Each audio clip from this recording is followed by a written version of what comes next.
lost the great former Speaker of the House, Jim Wright, a few months ago, and I think he was the originator of the saying. You probably heard this, but after a really over-the-top introduction, he would say, "I wish my mother and father could have heard that introduction. My father would have enjoyed it, and my mother would have believed it."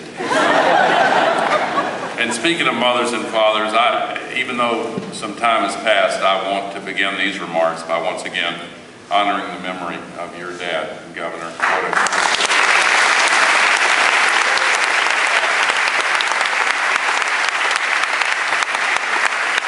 President Lee Bollinger, thank you for your hosting of this event and for your leadership on the climate issue. I get a chance to come to Columbia quite a bit. I want to acknowledge the Earth Institute folks and all of the faculty and students that might be here. And on a personal note, I want to mention that my daughter Corinna Gore is now head of the Center for Earth Ethics at Union Theological Seminary, part of the larger Columbia family. And to the members of the state legislature and the city council and other elected officials, to the members of the governor's administration and the executive branch, and many of you worked hard on these issues, and I want to thank you and thank the legislature for the support and the leadership and vision that you have contributed to this.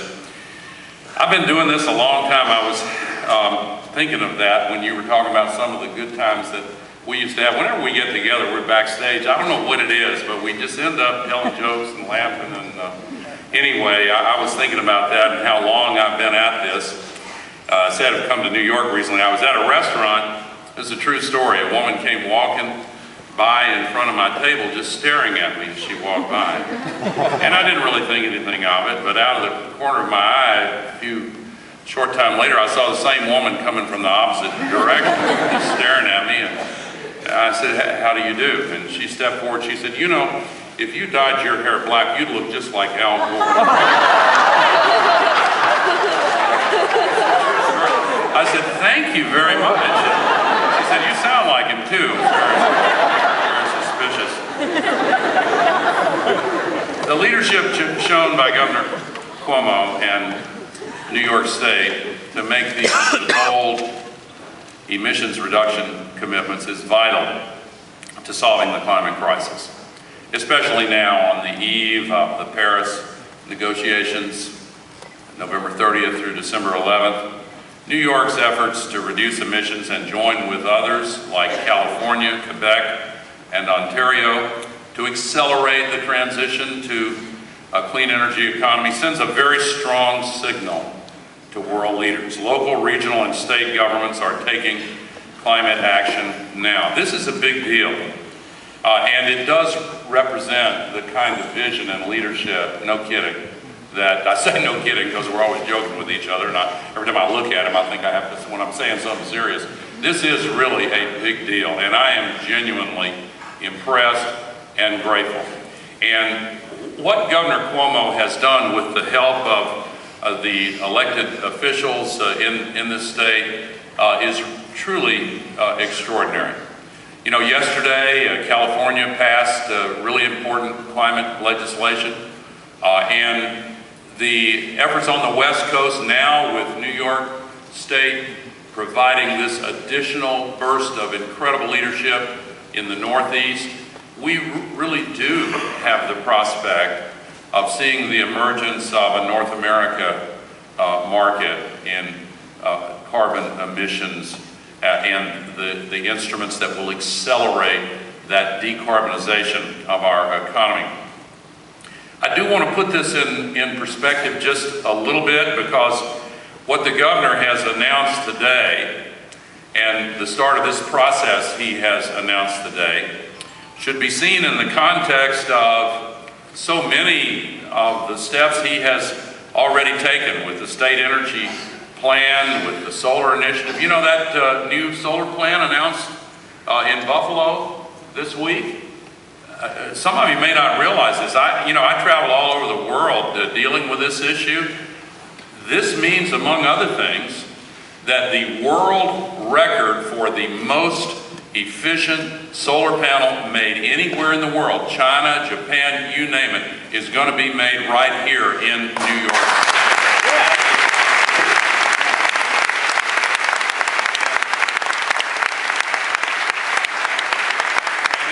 Small factory, it's what they call a gigafactory. This is incredible.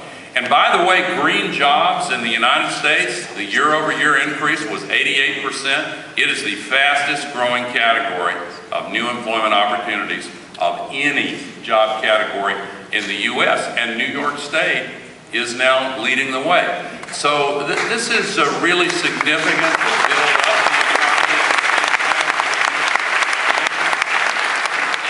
electric vehicle initiative, the New York Green Bank.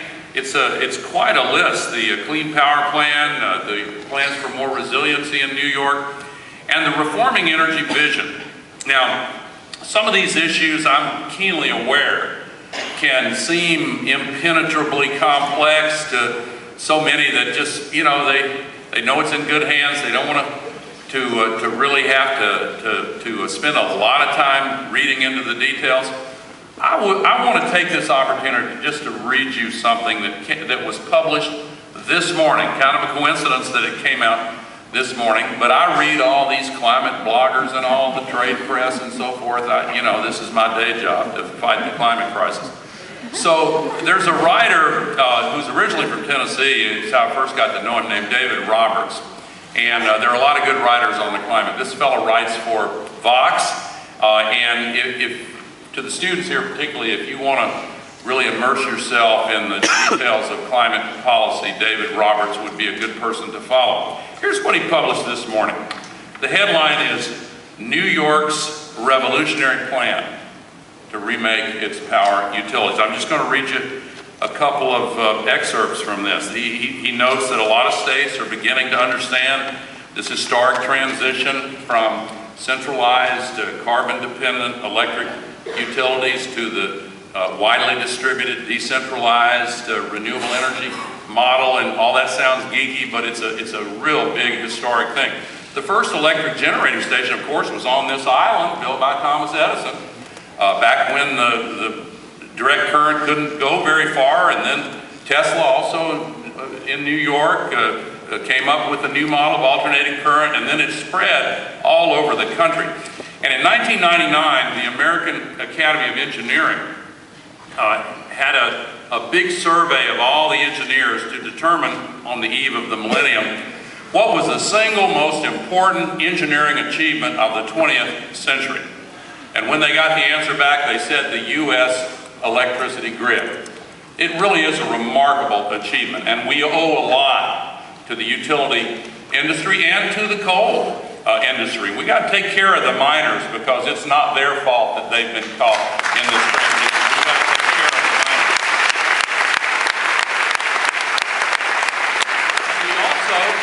We also have to take careful attention to all the people who work for these central station utilities, and more about that in a moment. But anyway, we're seeing a real shift, and that designation is the greatest engineering accomplishment of the 20th century. The key phrase in that might just be 20th century, because now in the 21st century, everything is changing. And one of the most hopeful signs that I've seen anywhere in the world, and it's happening everywhere in the world, is that the scientists and engineers and entrepreneurs have figured out a way to bring down the cost of electricity from solar photovoltaics almost as fast as the cost of computer chips have come down. It's absolutely astonishing. Just 15 years ago, the best predictions for the expansion of solar electricity said we'll have 1 gigawatt per year by 2010. Well, 2010 came around and we beat that prediction by 17 times over. Last year we beat it 48 times over. This year we're beating it 62 times over. That's an exponential curve. It's just shooting right up through the roof, and it is creating jobs, and it's bringing the cost down as this new energy source goes to scale, and it's surpassing political boundaries. I was in Florida last week, Governor and Mr. President.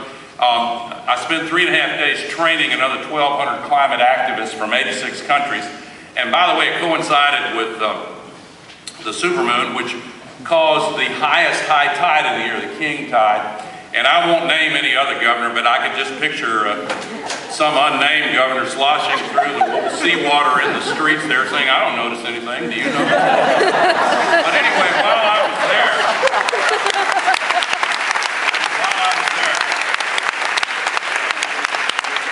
this governor comes, you tell him I did not use his name, but while I was there, one of the founders of the National Tea Party movement came. Her name is Debbie Dooley, and she's head of the Atlanta Tea Party. And she got a request from the Koch brothers through the American Legislative Exchange Council. I don't think any of y'all are members of that. And they do the polluters bidding and whatnot. And they said, okay, we've got this legislation introduced in 34 states to put a tax on solar panels. And she said, well, I just put them on my roof. And they said, well, let us explain it to you. And they tried to explain it to her. She said, no, I don't think so. And she went to meet with the head of the Sierra Club in Atlanta. And they formed a new joint group named, wait for it, the Green Tea Party. True story. And they went and lobbied the Georgia legislature not only to defeat that tax, but to remove some of the other restrictions against solar panels. While I was she spoke at my event in Miami and rallied the Tea Party folks.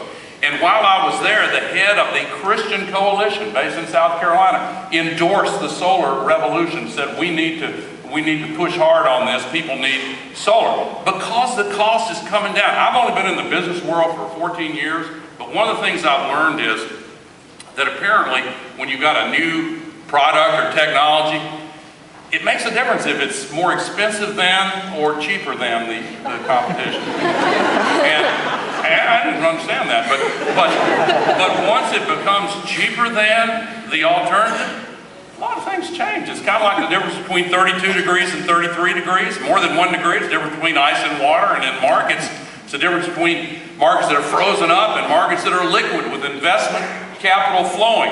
Right here in New York City, Bloomberg New Energy Finance reported that 4 years ago, for the first time in world history, new investments in renewable energy, solar and wind principally, exceeded that in fossil fuels. This year, the gap has widened. So New York State's leadership under Governor Cuomo to get out in front of this and at the same time work on making it possible for everybody to win, it really is historic. Now back to this article. Here's what this fellow says. It said a lot of states are beginning to deal with this. Several are taking steps to reform how their utilities work. None, however, are going at it with the speed and gusto of New York. Under the leadership of Governor Andrew Cuomo, New York is undertaking an astonishingly comprehensive and ambitious effort to remake its energy systems and reduce its carbon emissions. It goes on, but I want to read you just one other expert. This guy is not in the tank for the governor. He could care less, believe me. Here's what he says. New York is walking a high wire and everyone is watching. Across the country, lawmakers, regulators, utility executives, and grid geeks are closely tracking the progress of New York REV. It is not the only effort at utility reform underway, but it is the biggest and in many ways the cleanest. To a remarkable extent, the process thus far has been free of the usual poisonous politics that surround utilities in other states. That takes leadership, ladies and gentlemen, to rise above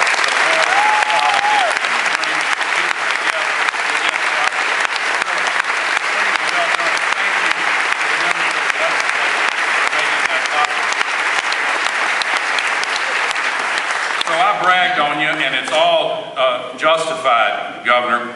But you know, just today, yet another governor, Governor of South Carolina, Nikki Haley, I gained a lot of respect for her, the way she handled that church shooting. I thought it was really very moving.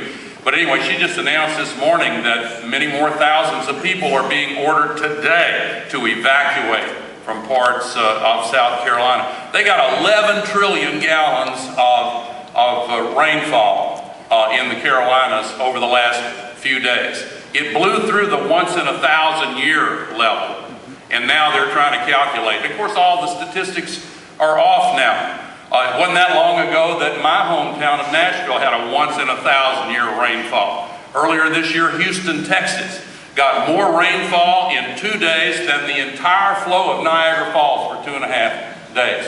Why is this happening over and over and over again? Meanwhile, California, our largest state, is in 97% in a drought, half in an exceptional drought. Their reservoirs are empty. Sao Paulo, the largest city in the Western Hemisphere, in an epic, historic multi-year drought. 140 cities in Brazil in rationing. Southern Africa in a record drought. We're seeing the sea level rise not only in southern Florida. Fish were swimming in the streets of Fort Lauderdale this past week. Norfolk, the largest naval base in the world, is going to have to move because of sea level rise.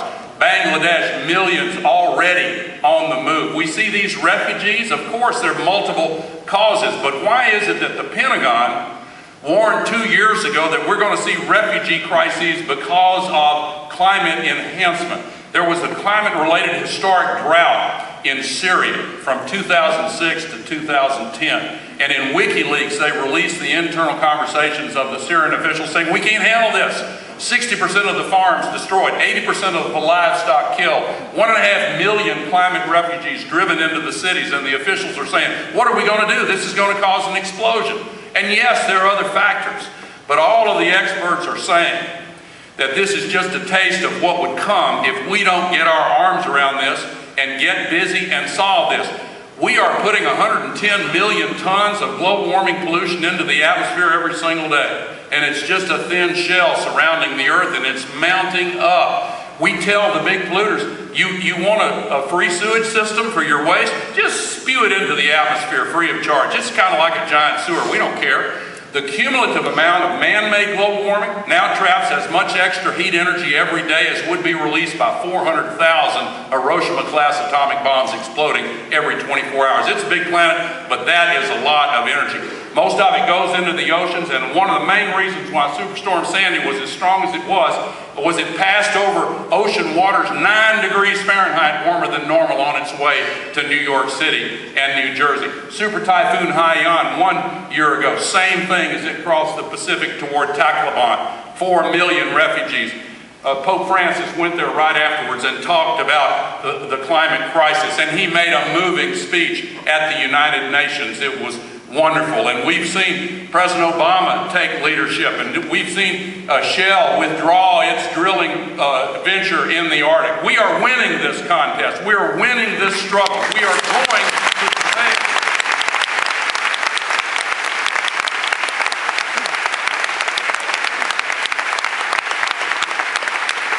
Ladies and gentlemen, the reason we're going to prevail is that a few people in particular have stood up and taken the initiative and have buckled down and done the hard work on complex challenges, not like this New York REV plan that everybody's bragging about. They're wondering how can Governor Cuomo do this when so many states are just finding it too complicated. He understands government.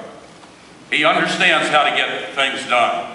And I'm just, as a friend, I'm just thrilled with the step that's being taken today. And again, taking the governor's lead, I want to share it fully with all this praise with the state legislature. This is a very important day when the nations of the whole world meet in Paris. The commitments they make are going to make a real step forward globally. China, for years, some of the opponents of action have said, why should we do anything? China's not doing anything. China's already initiated a cap and trade program. They may have already reached peak coal. It's too early to say. But of course they can't breathe. They've got to do something because of the other pollution that's dropped life expectancy 5.5 years in northern China. India just announced a 40% renewable goal by 2030. This is an amazing step forward. The European Union. So the big four are now all moving in concert, and nations everywhere are paying attention. But some of the most dramatic progress that is actually pushing the nations along, I think of Ontario and Quebec, for example, is coming from the state level and from the provincial level. And now, with today's announcement, we see the beginning of an entirely new era. No longer is it just California. Now, New York State, the giant, of the eastern part of the United States, the Empire State, which will bring with it so many other states as it begins and goes along this path, is going to really make it possible to have North America be in the lead. So I'll close with this comment. For anybody who's ever been tempted to feel despair over whether or not we could get our act together on this, the evidence that you're wrong in being cynical is being played out on this stage right here today. Always remember that political will is itself a renewable resource. Thank you, Governor.